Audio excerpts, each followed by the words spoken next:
السلام عليكم ورحمة الله وبركاته. إن الحمد لله والصلاة والسلام على رسول الله نحمده ونستعينه ونستغفره ونؤمن به ونتوكل عليه ونعوذ بالله من شرور أنفسنا ومن سيئات أعمالنا من يهده الله فلا مضل له ومن يضلله فلا هادي له ونشهد أن لا إله إلا الله وحده لا شريك له ونشهد أن سيدنا ومولانا محمدا عبده ورسوله الذي أرسله الله تعالى إلى كافة للناس بشيرا ونذيرا وداعيا إلى الله بإذنه وسراجا منيرا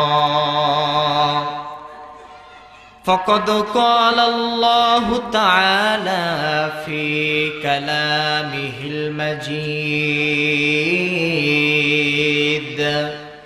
والفرقانه الحميد أعوذ بالله من الشيطان الرجيم بسم الله الرحمن الرحيم يا أيها الذين آمنوا ادخلوا في السلم كافة ولا تتبعوا خطوات الشيطان إنه لكم عدو مبين وقال الله تعالى في شان حبيبه إن الله وملائكته يصلون على النبي يا أيها الذين آمنوا صلوا عليه وسلموا تسليما اللهم صل على سيدنا مولانا محمد وعلى آل سيدنا مولانا محمد درفشانی نے تیرے قدوں کو دریا کر دیا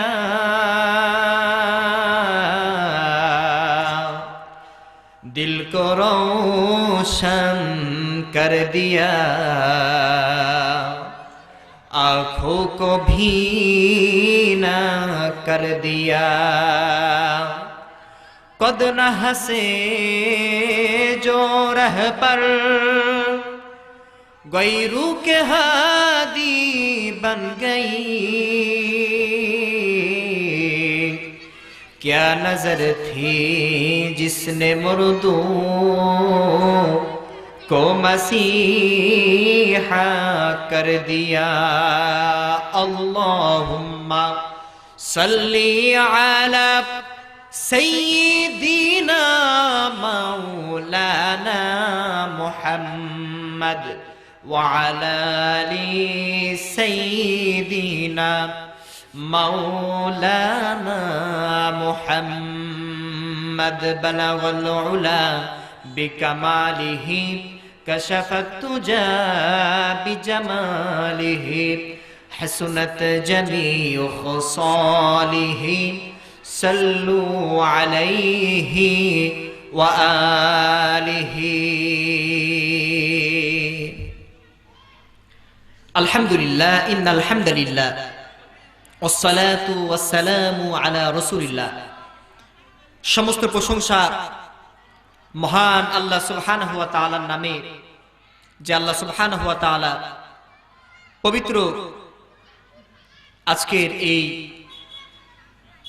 কিরাত ইসলামী সঙ্গীত ও তাফসিরুল কোরআন মাহফিলে আজকে আমাদেরকে যে রব্বুল আলামিন আসার সুযোগ করে দিয়েছেন, সে মনিবের দরবারে লক্ষ কোটি শুকরিয়া জ্ঞাপন করছি। সকলে জোরে সোরে পড়ছি আলহামদুলিল্লাহ। অতঃপর অফুরন্ত দুরূদ ও সালাম বর্ষিত হোক পিয়ারা হাবিব। কাল কিয়ামতের ময়দানে যে নবী রব্বি হাবলি উম্মতি রব্বি হাবলি উম্মতি বলে গোটা হাসরের ময়দান তোলপাড় করে দিবেন, চোখের পানিগুলো ছেড়ে দিবেন, সে রাসূলের প্রতি দুরূদ ও সালাম পাঠ করছি। সকলে পড়ছি সাল্লাল্লাহু আলা মুহাম্মদ সাল্লাল্লাহু আলাইহি ওয়াসাল্লাম। আত্মার মাগফিরাত কামনা করছি। আমাদের মধ্য থেকে যাদের জনম দুঃখিনী মা, ইয়াতীম আব্বাজান, প্রীতিকুল মার্তিকুল, শ্বশুরকুল শাশুড়িকুল, খেলার সাথী বলার সাথী, পাড়া প্রতিবেশী, বিশেষ করে এই অত্র এলাকার যে সকল মায়েরা বোনেরা, বৃদ্ধ বাবাজিরা, যুবক ভাইয়েরা আল্লাহর ডাকের সাড়া দিয়ে অন্ধকার কবরকে আপন করে আমাদের মাঝখান থেকে চিরজন্মের মতো বিদায় নিয়ে অন্ধকার কবরে চলে গেছে, সে সকল আত্মার মাগফিরাত কামনা করছি। সকলে পড়ছি আল্লাহুম্মা আমিন। আপনারা কেমন আছেন? আরো জোরে সোরে পড়ুন আলহামদুলিল্লাহ। সর্ব অবস্থায় শুকরিয়া হবে কার? আল্লাহ। সর্ব অবস্থায় আল্লাহ শুকরিয়া আদায় করতে হবে। সুখে থাকি দুঃখে থাকি, বিপদে থাকি কি কষ্টে থাকি, সর্ব অবস্থায় আল্লাহ শুকরিয়া আমাদেরকে আদায় করতে হবে। আমি আপনাদের মাঝে পবিত্র কালামুল্লাহ শরীফের একখানা আয়াতে কারিমা তিলাওয়াত করেছি। রব্বুল আলামিন বলেন, নবী আমার পৃথিবীর যে সকল মানুষগুলো ঈমান যারা এনেছে, যারা মুখে স্বীকার করেছে, বলেছে লা ইলাহা ইল্লাল্লাহ মুহাম্মাদুর রাসূলুল্লাহ, যারা বিশ্বাস স্থাপন করেছে, বলেছে আমানতু বিল্লাহ, আমি ঈমান আনলাম একমাত্র আল্লাহের প্রতি। কার প্রতি? আল্লাহর প্রতি। নবী আমার আপনি সে সকল মুমিন বান্দাগুলোকে জানিয়ে দিন, তাদেরকে ঘোষণা করে দিন। আল্লাহ বলছেন, ইয়া আইয়ুহাল্লাযীনা আমানু দুখুলু ফিস সিলমি কাফা। নবী আমার পৃথিবীর মানুষগুলোকে জানিয়ে দিন, যারা ঈমান যারা আনয়ন করেছে, ঈমান যারা এনেছে, উদখুলু তোমরা প্রবেশ করো ফিস সিলমি কাফা, ইসলামের ভিতরে পরিপূর্ণভাবে। জোরে জোরে কোন সুবহানাল্লাহি ওয়া বিহামদি। তাহলে ঈমান আনবে যারা, ইসলামের ভিতরে পরিপূর্ণ ঢুকতে হবে তাদেরকে। ছোট্ট একটি এক্সাম্পল দিলে বুঝতে পারবেন। আজকে দেখা যায় কিছু কিছু মানুষ আছে নামাজ পড়ে, মাহে রমাদান মাস যখন চলে আসে, মাহে রমাদান মাসের রোজাগুলো রাখে, আল্লাহ অর্থ সম্পদ দান করেছেন, হজও করেছে, যাকাতও আদায় করে, কিন্তু কোরআনের কিছু কিছু বিধান মানতে রাজি নাই। আছে কি নাই? আছে না ভাই? আছে। বর্তমানে 4টি শক্তি এক হয়েছে। একটি হচ্ছে মুশরিক, 1 নাম্বার কি? মুশরিক। 2 নাম্বার হচ্ছে ইহুদি। 3 নাম্বার নাসারা অর্থাৎ খ্রিস্টান যারা,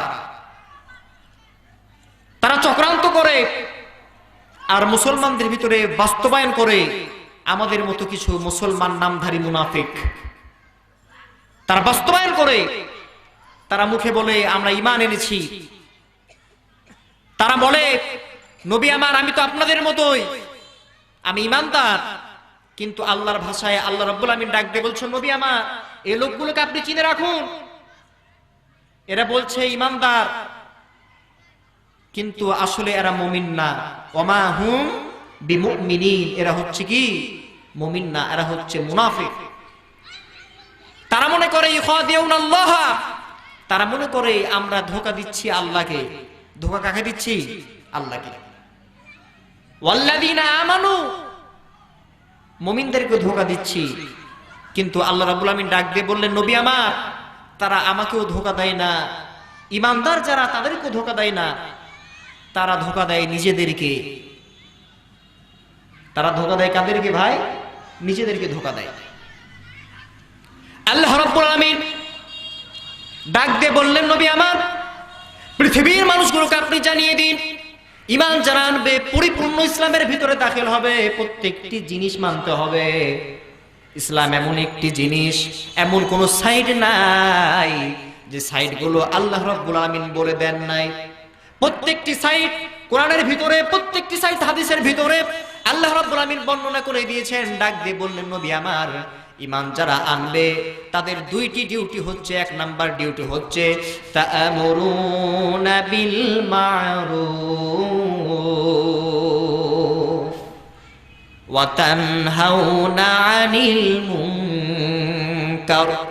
1 নাম্বার ডিউটি হচ্ছে ঈমান যারা আনবে, মুখে স্বীকার করবে যারা আমরা ঈমান আনয়ন করেছি, মুসলমান আমরা, তাদের 2টি ডিউটি। 1 নাম্বার ডিউটি হচ্ছে, 1 নাম্বারের কর্তব্য হচ্ছে, তাদের 1 নাম্বার কর্তব্য হচ্ছে তা'মুরুনা বিল মা'রুফ, সৎ কাজের আদেশ করা, ওয়া তানহাউনা আনিল মুনকার, এবং অসৎ কাজের কি করা? বাধা প্রদান করা। আপনি দেখছেন একটি কাজ আপনার সামনে হচ্ছে, অসৎ কাজ হচ্ছে, আপনি মুসলমান, আপনি ঈমানদার, আপনার দায়িত্ব হচ্ছে সে কাজে বাধা দেওয়া, বাধা প্রদান করা। এ ভাই কাজটি করছেন কেন? এই কাজটি করছেন কেন? আপনার বাধা প্রদান করা।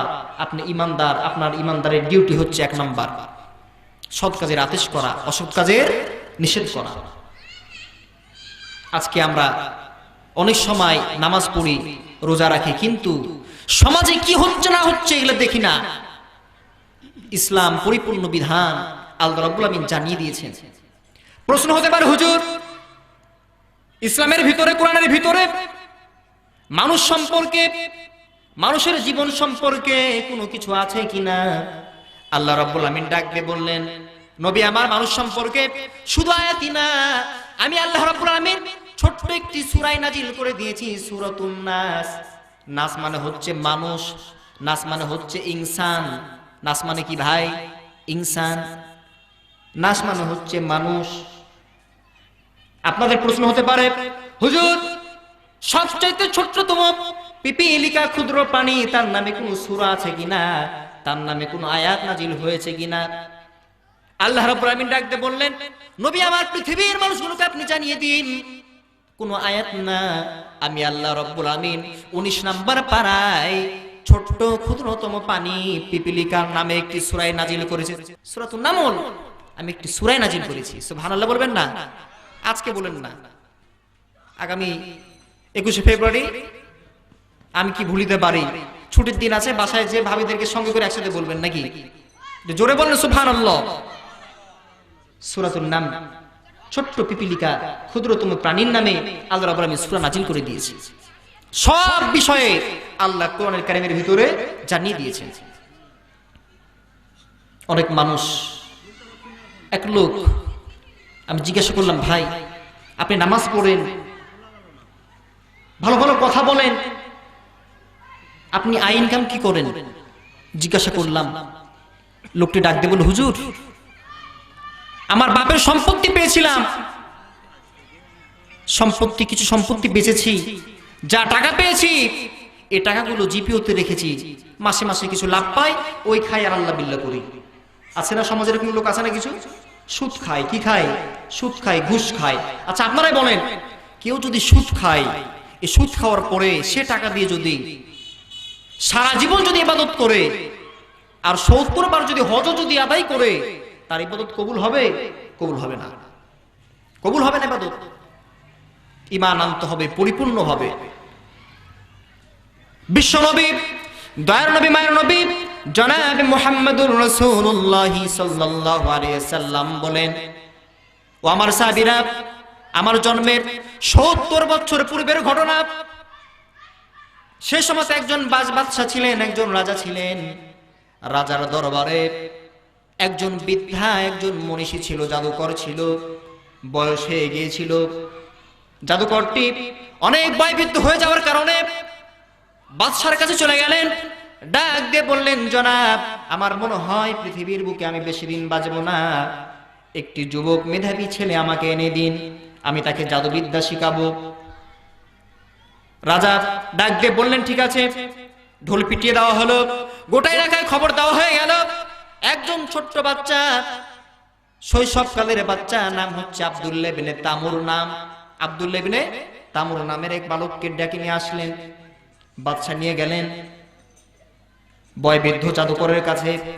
ডাক দিয়ে বললেন, হে জাদুকর, এই হচ্ছে ছোট্ট বালক আব্দুল্লাহ ইবনে তামুর, তাকে তুমি জাদু শিখাও। বয়বৃদ্ধ জাদুকর আব্দুল্লাহ ইবনে তামুরকে ডাক দিয়ে বললেন, বাবা, তুমি প্রতিদিন সকালবেলায় সময় মতো চলে আসবে, তোমাকে আমি জাদুবিদ্যা শিখাবো। আবার সন্ধ্যাবেলায় তুমি আবার দরবার থেকে চলে যাবে। আব্দুল্লাহ ইবনে তামুর ছোট্ট বালক বাসা থেকে সকালবেলায় চলে আসে রাজ দরবারে জাদুবিদ্যা শিখতে।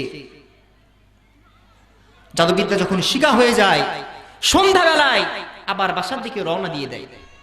একদিন যায়, 2 দিন যায়, 3 দিন যায়। প্রতিমধ্যে বাসা থেকে রাজ দরবারে আসার সময় এক ব্যক্তির সঙ্গে দেখা। ব্যক্তিটি বয়বৃদ্ধ মুসাফির ব্যক্তি। আব্দুল্লাহ ইবনে তামুরকে ডাক দিয়ে বলছে, আব্দুল্লাহ ইবনে তামুর, বাবা এদিকে আসো। আব্দুল্লাহ ইবনে তামুর গেলেন তার কাছে, ডাক দিয়ে বললেন, বাবাজি, আপনি আমার নাম জানেন? মুরব্বী ডাক দিয়ে বললেন, হ্যাঁ, আমি তোমার নাম জানি, শুধু নাম জানি না, তোমার বংশ পরিচয় সবকিছু আমি জানি। বাবা, তুমি কোথায় যাচ্ছ? আব্দুল্লাহ ইবনে তামুর ডাক দিয়ে বললেন, ও মুসাফির, আপনাকে চিনি না, আমি রাজদরবারে যাচ্ছি, রাজদরবারে যে জাদুকরের কাছে আমি জাদু শিখব। আব্দুল্লাহ ইবনে তামুর কথা শুনলেন। বয়বৃদ্ধ মুসাফির ডাক দিয়ে বললেন, ও আব্দুল্লাহ ইবনে তামুর, তোমাকে এমন কিছু ইসমে আজম আমি তোমাকে শিখিয়ে দিব, এমন কিছু বাক্য তোমাকে শিখিয়ে দিব, যে বাক্য দ্বারা তুমি তোমার রবের অন্বেষণ করতে পারবে, তোমার রবের নৈকট্য লাভ করতে পারবে। আব্দুল্লাহ ইবনে তামুর ডাক দিয়ে বললেন, ঠিক আছে, আমাকে শিখিয়ে দিন। ডাক দিয়ে বললেন বয়বৃদ্ধ ব্যক্তি, ও আব্দুল্লাহ ইবনে তামুর, তোমাকে শিখাবো, কিন্তু একটা শর্ত, তোমাকে ঈমান আনতে হবে এক আল্লাহর প্রতি। আমার সঙ্গে পড়ো, লা ইলাহা ইল্লাল্লাহু ঈসা রূহুল্লাহ। সে জামানা ছিল হযরত ঈসা আলাইহিস সালামের জামানা। তুমি পড়ো, এক আল্লাহর প্রতি ঈমান আনলাম, আর আল্লাহর রাসূল হযরত ঈসার প্রতি আমি ঈমান আনলাম। আব্দুল বিন তামুর তিনি সঙ্গে সঙ্গে পড়ে নিলেন, লা ইলাহা ইল্লাল্লাহ ঈসা রূহুল্লাহ। ঈমান নিয়ে চলে আসলেন আল্লাহর প্রতি। কার প্রতি ভাই? আল্লাহর প্রতি ঈমান আনলেন। ঈমান নিয়ে চলে আসলেন। আব্দুল ইবনে তামুর তার কাছে যায়, কিছু কিছু বাক্য শিখে, তাওরাত, ইনজিল, জাবুর, এখান থেকে কিছু বাক্য শিখেন, ভালো ভালো কথাগুলো শিখেন তিনি। একদিন দেরি হয়ে যায়, 2 দিন দেরি হয়ে যায়, রাজ দরবারে যেতে দেরি হয়ে যায়। ডাক দিয়ে বলে সে বয়বৃদ্ধ জাদুকর, কি ব্যাপার বাবা আব্দুল্লাহ ইবনে তামুর, তোমার দেরি হয়ে যায় কেন? তিনি ছলনা কৌশল অবলম্বন করে ডাক দিয়ে বলে, হে বয়োবৃদ্ধ বাবাজি, আমার বাসা থেকে আসতে দেরি হয়ে গেছে। একদিন যায়, 2 দিন যায়, এই রাজ দরবারের জ্যোতিষী জাদুকর তাকে মের দিতে শুরু করে, লাঠি পিটা করে, লাঠি দিয়ে মের দেয়। আব্দুল্লাহ ইবনে তামুর চোখের পানিগুলো ছেড়ে দেয়। বাসায় যখন চলে যায়, বাসায়ও যেতে দেরি হয়। বাসার লোকগুলো তাকে চেপে ধরে, ডাক দিয়ে বলে, হে আব্দুল্লাহ, কোথায় গিয়েছিলে? আব্দুল্লাহ যাওয়ার সময়ও মুসাফিরের সঙ্গে দেখা করে, তাওরাত ইনজিল জাবুরের ব্যাখ্যা তিনি শুনেন, তার কাছে শিখেন, শিক্ষা অর্জন করে। আব্দুল্লাহ ইবনে তামুর বাসাও কিছু বলতে পারে না। বাসার লোকজন তাকে বোকাঝোকা করে, মারধর করে। আব্দুল্লাহ ইবনে তামুর চোখের পানিগুলো ছেড়ে দেয়। আব্দুল্লাহ ইবনে তামুর রাস্তা দিয়ে যায়, যেতে যেতে একজন বড় একজন আল্লাহর ওলি হয়ে যায়। আব্দুল্লাহ ইবনে তামুর সে মুসাফিরের কাছে যায়, ডাক দিয়ে বলে, মুসাফির, আমি আপনার দরবারে আসতে রাজি নাই। আমার মন চায় আপনার দরবারে সব সময় থাকতে, কিন্তু মানুষগুলো আমাকে বকাঝকা করে, আমার পরিবারের লোকজন আমাকে মারধর করে, আবার জাদুকরও আমাকে মারধর করে, আমি কি করব? রাস্তায় যেতে যেতে একদিন প্রতিমধ্যে আব্দুল্লাহ ইবনে তামুর লক্ষ্য করে দেখে বিশাল প্রজাতির একটি হিংস্র জানোয়ার বসা। আব্দুল্লাহ ইবনে তামুর ডাক দিয়ে বলে, আল্লাহ, আল্লাহ, তুমি সব কিছু করতে পারো, আমি বিশ্বাস করি তোমার উপরে, ঈমান এনেছি তোমার উপরে। আল্লাহ রাব্বুল আমিন, ইসলাম ধর্ম যদি সত্য হয়, আল্লাহ রাব্বুল আমিন, আমি লক্ষ্য করে দেখছি একটা হিংস্র জানোয়ার, একটি পশু রাস্তার ভিতরে বসা আছে। আমি হাতে একটি পাথর নিলাম, এই পাথর দিয়ে যদি আঘাত করি, ইসলাম যদি সত্য হয়, এই পশুটাকে, জানোয়ারটাকে তুমি মেরে ফেলবে। সঙ্গে সঙ্গে আব্দুল্লাহ ইবনে তামুর হাতে একটি পাথর নেয়, একটি ইট নেয়, ইট নিয়ে পশুর দিকে নিক্ষেপ করে, সঙ্গে সঙ্গে পশুটা মৃত্যুবরণ করে। জোরে জোরে কোন সুবহানাল্লাহি ওয়া বিহামদিহি। পশু মৃত্যুবরণ করে, মৃত্যু হয়ে যায়। রাস্তায় তিনি দেখেন, আশ্চর্য হয়ে যায়, আল্লাহ, তোমার ধর্ম সত্য, ইসলাম ধর্ম সত্য, আমার বুঝতে বাকি নাই, আমি যে ধর্মে আছি সে ধর্মটাই হচ্ছে সত্য ধর্ম। আব্দুল্লাহ ইবনে তামুর তিনি চলে গেলেন, মুসাফিরের কাছে চলে গেলেন। খ্রিস্টান, সে সময়ের পাদ্রী ছিলেন মুসাফির, তার কাছে সম্পূর্ণ ঘটনা খুলে বললেন।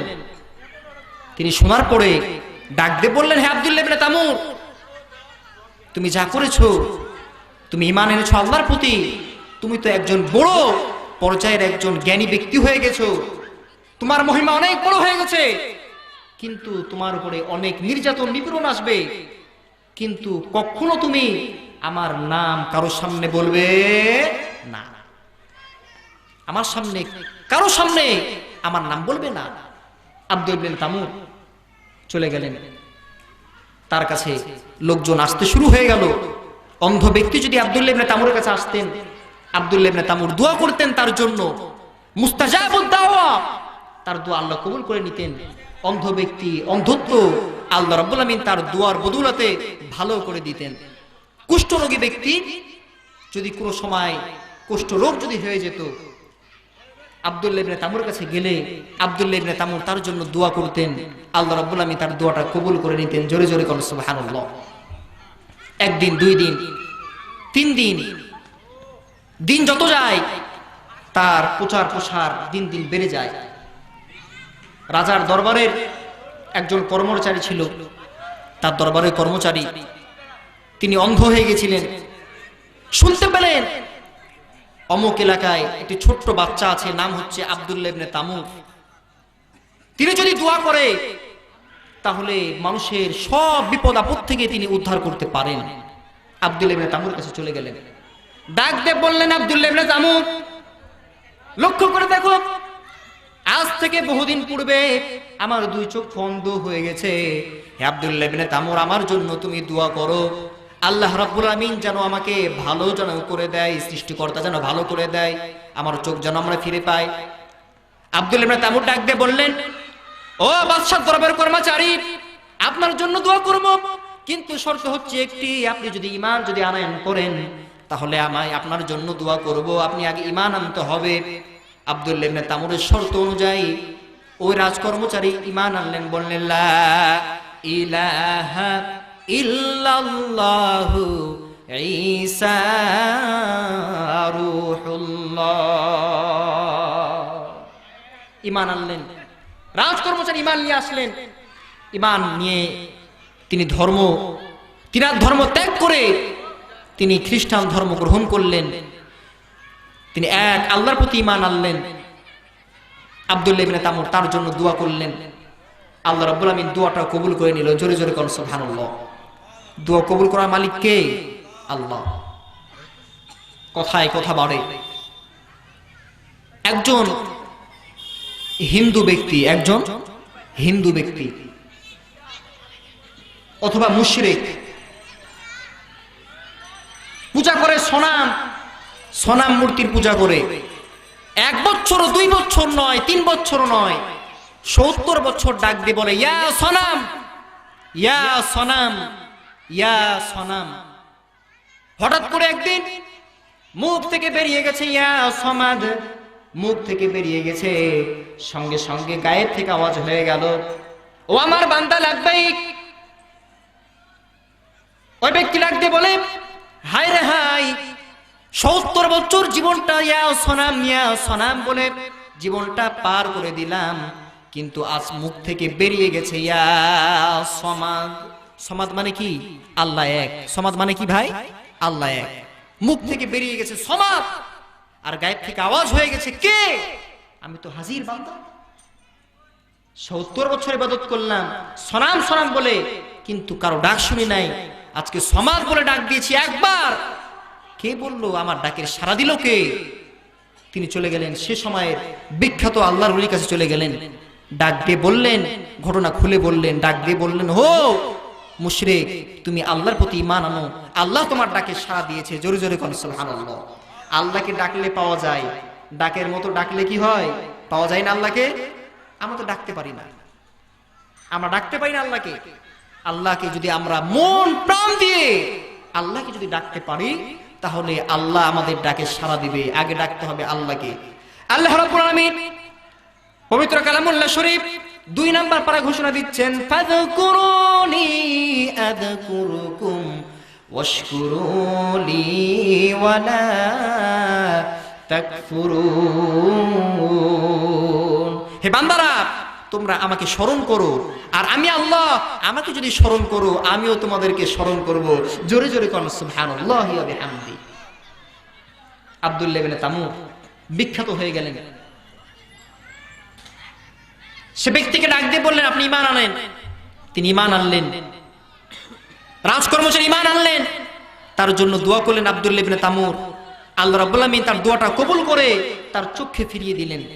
তিনি চক্ষু পেয়ে গেলেন। তারপরের দিন রাজদরবারে গেছে বাদশা খ্রিস্ট, সে সময়ের ইহুদি বাদশা তাকিয়ে দেখছে তার রাজকর্মচারী চক্ষু ফিরে পেয়েছে। ডাক দিয়ে বলছে কি ব্যাপার? তোমাকে দেখছি ভালো আজকে, তুমি না অন্ধ? ডাক দিয়ে বললেন রাজকর্মচারী, ও বাদশা জুনওয়াস ইবনে সারজিল, আমার মালিক, তোমার মালিক আমার চক্ষু ফিরিয়ে দিয়েছে। বাদশা শোনার পরে রাগান্বিত হয়ে গেলেন। ডাক দিয়ে বলল, ও আমার কর্মচারী, তোমার চক্ষু কে ফিরিয়ে দিল? আবার ডাক দিয়ে বললেন, রাজকর্মচারী ডাক দিয়ে বললেন, ও বাদশা জুনওয়াস ইবনে সারজিল, আমার চক্ষু আমার মালিক, তোমার মালিক সৃষ্টিকর্তা আল্লাহ আমার চক্ষুকে ফিরিয়ে দিয়েছে। তিনি রাগান্বিত হয়ে গেলেন। ডাক দিয়ে বললেন, কারা আছো? তাকে গ্রেফতার করো, তাকে গ্রেফতার করলেন। রাজসি ভাইরা তাকে গ্রেফতার করলেন। গ্রেফতার হয়ে গেল। ডাক দিয়ে বলল, বলো তোমার চক্ষু কে ভালো করলো? তিনি ডাক দিয়ে বললেন, ছোট্ট বালক আব্দুল্লাহ ইবনে তামুর আমার চক্ষু ফিরিয়ে দিয়েছে। আব্দুল্লাহ ইবনে তামুরকে ধরে নিয়ে আসো। বাদশা অর্ডার, সৈন্যবাহিনী চলে গেল, আব্দুল্লাহ ইবনে তামুরকে ধরে নিয়ে আসলেন। হে আব্দুল্লাহ ইবনে তামুর, তুমি ছোট্ট বালক, জাদুবিদ্যা এমন শিখেছো যে জাদুবিদ্যা শিকার কারণে তুমি আজকে মানুষের আরোগ্য দান করো। আব্দুল্লাহ ইবনে তামুর ডাক দিয়ে বললেন, হো বাদশা, আমি মানুষের চক্ষু ভালো করি না, আমি কাউকে আরোগ্য দান করি না, আমার সৃষ্টিকর্তা আপনার সৃষ্টিকর্তা তিনি মানুষের শেফা দানকারী সুবহানাল্লাহি ওয়া বিহামদিহি। রাজা আরো রাগান্বিত হয়ে গেলেন, রাগ করলেন, অহংকারে দাম্ভিক্যে তিনি দাঁড়িয়ে গেলেন, ডাক দিয়ে বললেন, হে বাদক, মুখ সামলিয়ে কথা বলো। তোমার মালিক আমার মালিক মানে? তোমার মালিক আমি এই রাজার বাদশা, এদেশের বাদশা আমি রাজা, আর তুমি কি বলো? আব্দুল্লাহ ইবনে তামুর ডাক দিয়ে বললেন, বাদশা তুমি মালিক নও, আমার মালিক একমাত্র আল্লাহ, আমি সে আল্লাহর প্রতি ঈমান এনেছি। আব্দুল্লাহ ইবনে তামুরকে ডাক দিয়ে বললেন, বাদশা হে আব্দুল্লাহ ইবনে তামুর, তুমি কার কাছে ঈমান এনেছো? কে তোমাকে এই পথ দেখিয়েছে? তুমি নামটা তাড়াতাড়ি বলে দাও। আব্দুল্লাহ ইবনে তামুর বললেন, না না, আমি নাম বলতে পারবো